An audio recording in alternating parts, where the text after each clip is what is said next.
What's up, everyone? Welcome to Power Play with CJ Prospect Profiles. Today we're focusing on Dylan Larkin of the U.S. National Team Development Program, 2014 draft eligible player, bound for the University of Michigan, who's really been a high riser in this year in the preliminary rankings. Craig Button has him ranked 12th among all players, and that says a lot. I mean, it's a pretty deep development team. Him, Milano, Glover. I mean, from top to bottom, they really have some depth. And you look at, obviously, McGinnis is with the Kitchener Rangers now, and Thatcher Demko is, that is in that age group with the actually he's 95 or 96s, but you catch my drift. Demko's an alum, and he's at Boston College, so like I said, you catch my drift.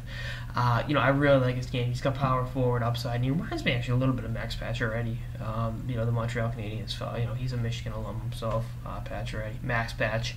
And I think you look at it, he's going to a great coaching staff in Red Berenson. This is a pretty good Michigan recruiting class. When does a team like that have a bad recruiting class? And I mean, the thing with the University of Michigan is, the development team's right there in Ann Arbor, so it's like, hey, but. I think he's a Michigan kid. I think he's a Bell Tire alum, and staying home between Ann Arbor and development, and obviously the University of Michigan, so it's a good thing. He was a 10th round pick by the area Otters in the OHL draft last year, and I bring that up because Michigan has a history of losing guys to the OHL. I'm not saying Larkin's going to go, but you look at it's happened to them, and the area Otters, for the first time in a long time, are good. They have one of the best teams in major juniors. Having that kid Connor McDavid makes everything a little bit easier. On that note, I don't think they'll challenge the Memorial Cup this year, but I think next year in his freshman year at Michigan, that'll be McDavid's last year in juniors. They could pick him up, and that'll be an all-in run.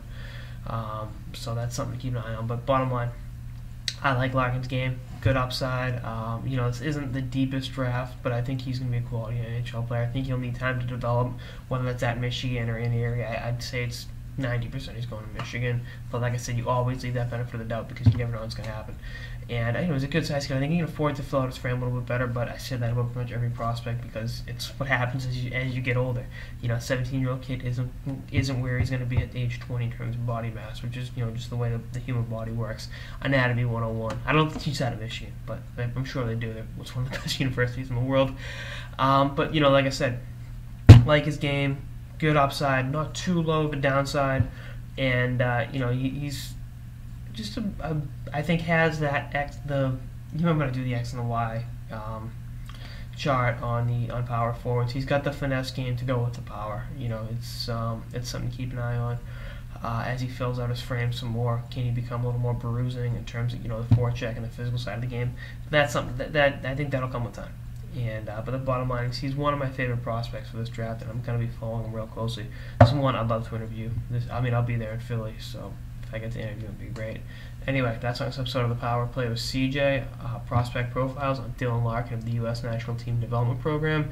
Stay tuned for more episodes throughout the season and beyond. Later, guys.